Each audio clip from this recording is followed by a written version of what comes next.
Yes, we have more and more people coming to have the interview, and I'm so excited to meet Dr. Jegen. Please welcome her.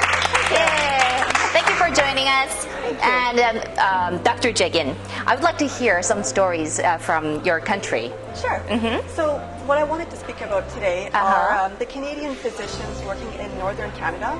A lot of this work is in the Arctic Circle.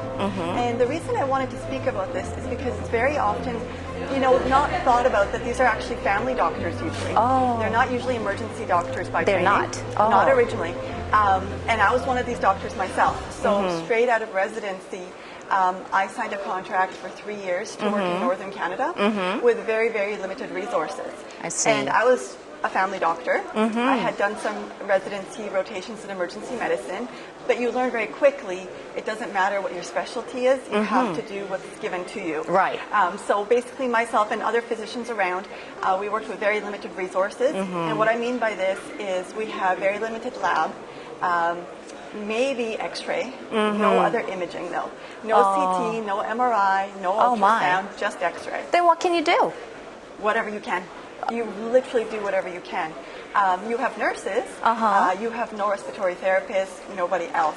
And in terms of specialties, mostly just family medicine. You might get lucky and have a surgeon on call. You might have an anesthetist on call. Sometimes you have nobody else. Oh my. Just you. Oh my. So you end up doing, emergency medicine, obstetrics, family medicine, critical care, pediatrics, all of it. Oh my God. By yourself, yeah. Oh. And so the reason I wanted to bring this up is because very often, being at an emergency conference, you think about emergency medicine, in Seoul, in Tokyo. We just had a presenter from Philadelphia. We talk about these big tertiary centers. Right. And I did some of my family medicine training in these big centers as well. But there's a whole army of physicians out there without any of these kind of resources. Oh, we didn't know. That's why I'm here. Yes, exactly. So hopefully that there should be, something should be done, of course. And what would be your opinion in order to improve those things?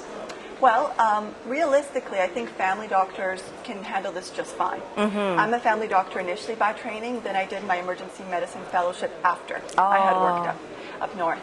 And realistically, I think the doctors are trained very well. I think they do an excellent job given what they're working with. I think what they need more is resources.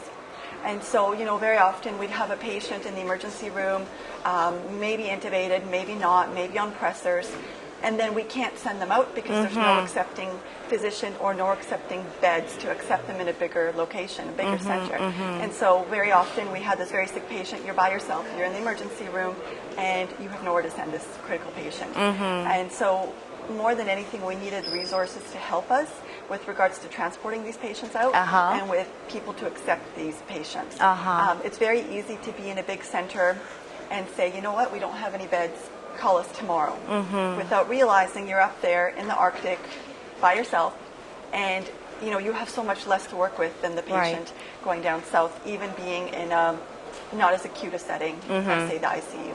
Either way, I think resources are the main thing that these doctors need. I think the doctors themselves, and I'll include nurses as well, are doing the best they can, and I think they do an excellent job for the situation. I think you're already doing an excellent job, but hopefully you will get to learn more things through ICEM and meet more people here. Certainly. All right. Any last words for our viewers? Well, I would say realistically, it's nice to broaden the mind and think about emergency doctors being not just truly trained emergency doctors. There are a whole bunch of doctors out there who, whether they're pediatricians or family doctors or any combination of medical skills, they're doing excellent medical work. And I think realistically that's found all over the world, not just in northern Canada. All right. Thank you so much for your time. My pleasure. All right. Thank you.